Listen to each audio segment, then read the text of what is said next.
And we are back with the third segment of the GSMC Basketball Podcast presented by the GSMC Sports Network. And in this third segment, I'm going to be talking about some NBA trades that could have completely changed the league, but ended up not changing the league because they ended up not falling through. And these aren't going to be in any particular order. These are just going to be some trades that I found out. And excuse me. So the years on when these trades happen, excuse me, when these trades were supposed to happen, I don't have, but I do know that these trades they were allegedly going to happen until an existential something ended up falling out.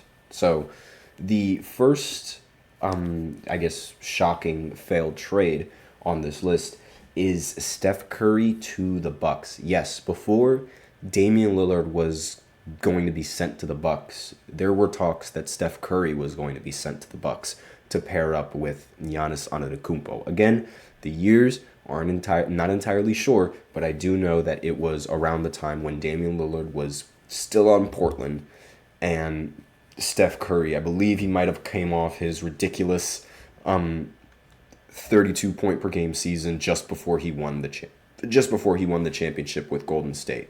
So if it's around that time frame, like, that is huge, because then we wouldn't even have to like worry about where Damian Lillard would get traded to. He would have probably ended up going to Miami, and Giannis and Steph would have probably completely owned the entirety of the league had this trade even gone through. Let me know in the comments what you guys think would have happened if this trade would have gone through. Do you think that the Bucks would have won? How many championships do you think the Bucks would have won? One, two, maybe, or is none? Like how Brooklyn ended up winning zero. That was a time. Now, next trade on this list is Klay Thompson to the Timberwolves for Kevin Love. So this was when Kevin Love was still on the Timberwolves and still in his prime. And I believe they were trying to pair up Steph with Kevin Love to have Kevin Love run the 5 and Draymond Green run the 4 to have a really, exciting shooting lineup with Steph running the point. But that trade ultimately ended up not falling through, and honestly, it probably was one of the best trades for the Warriors to not follow through. Not so much for maybe the Timberwolves, but I mean, and then again, the Timberwolves they weren't really all that despite having Kevin Love. And maybe the Timberwolves would have been able to do something with Klay, but I definitely feel like the Warriors would have gotten a lot more use out of Kevin Love than the Timberwolves would have gotten a lot more use out of Klay Thompson. Then again, however, I do think that the Warriors made the better move at not trading Klay Thompson and getting those 4 rings as opposed to making the move and trading away Klay Thompson, because Steph Curry throughout his entire year and like throughout his entire career of playing NBA basketball has never won a single postseason game without Klay Thompson. And obviously there's still time for him to change that, but because of that fact, and because that fact hasn't changed, I wouldn't consider this a good enough. I wouldn't consider this a deal, and I'm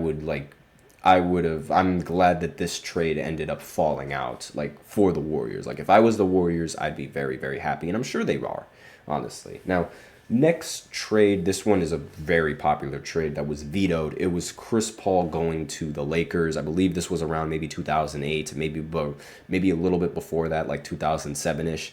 But Chris Paul and Kobe Bryant, they were arguably 2 of the best guards in the NBA. Now, just guards. Now, this is like collective. This is counting shooting guards and point guards. So, but yeah, I think Chris Paul, and obviously if you guys saw one of my previous podcasts, then you would know that I think Chris Paul should have won the MVP in 2008 over Kobe Bryant. So that just goes to show you how good of a how good and how valuable of a player Chris Paul actually was for the Pelicans, who were the Hornets at the time. The New Orleans Hornets and New Orleans Pelicans. They kind of flip flopped.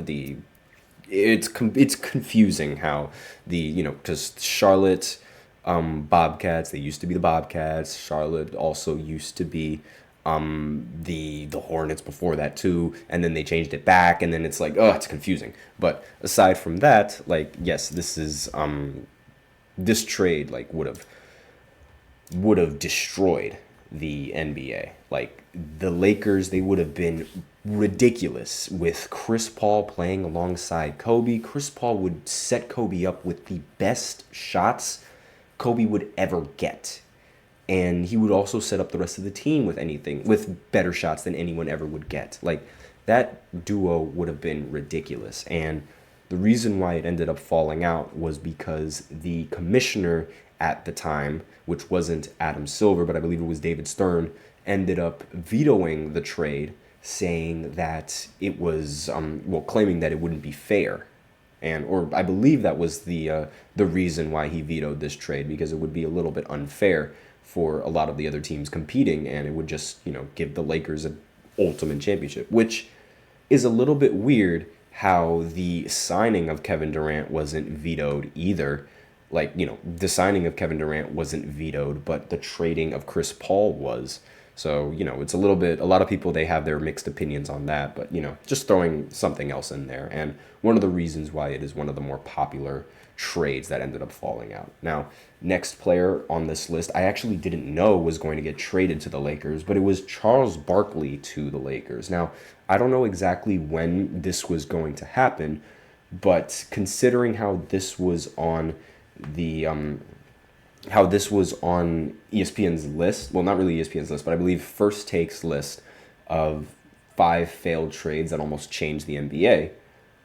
I would imagine that this Charles Barkley trade to the Lakers must have happened like maybe before his time on Phoenix or during his time on Phoenix. One of the two. Again, the years, they aren't on here, and I had no idea that Barkley was even in trade talks with the Lakers. But honestly, again, depending on the year when this happens, maybe they could have won a championship, but I still don't think this would have really shocked the league the way that it is. Maybe, I don't know, maybe he was going to be traded at the same time that Magic Johnson was still on the Lakers, because Magic still played in 90, 91, and 92 when Charles Barkley was also playing. So that could be a possibility, but again, not entirely sure on that. And now the final trade. Kobe Bryant to the Chicago Bulls. Yeah, this was going to happen. There was a time when Kobe, in the parking lot, he called the press, and he was so livid. I don't know what exactly he was mad about, but I think like the team was losing a lot, and he wanted to get traded. Like, on the phone, there's an audio clip you can hear of him saying, "I want to get traded," like on the phone. And it was close to happening. Like, they were really close to sending Kobe to the Chicago Bulls.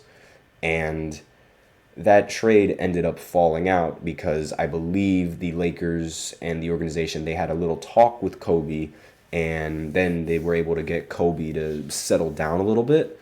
And ultimately that ended up, helping Kobe's career out in the end, because he was able to finally acquire 2 finals MVPs, the one thing that he was missing in his trophy collection, and the one thing that he needed to get, so that way, he can have some kind of argument for being a little bit better than Shaq, because, Kobe, he would have loved to just be better than Shaq. I mean, the first thing that Kobe said when he won his 5th NBA ring was, "Just got one more than Shaq."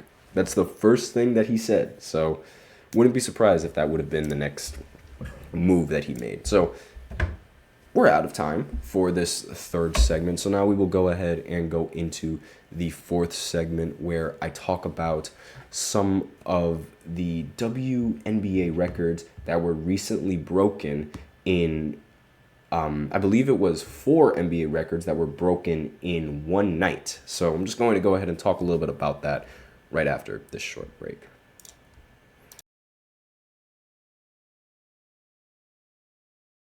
For the best and latest podcasts available anywhere, go to the podcast app on your cell phone and type in GSMC to access free content-rich podcasts on health and wellness, book reviews, sports, entertainment, relationships, social media, movies, technology, finance, and even weird news.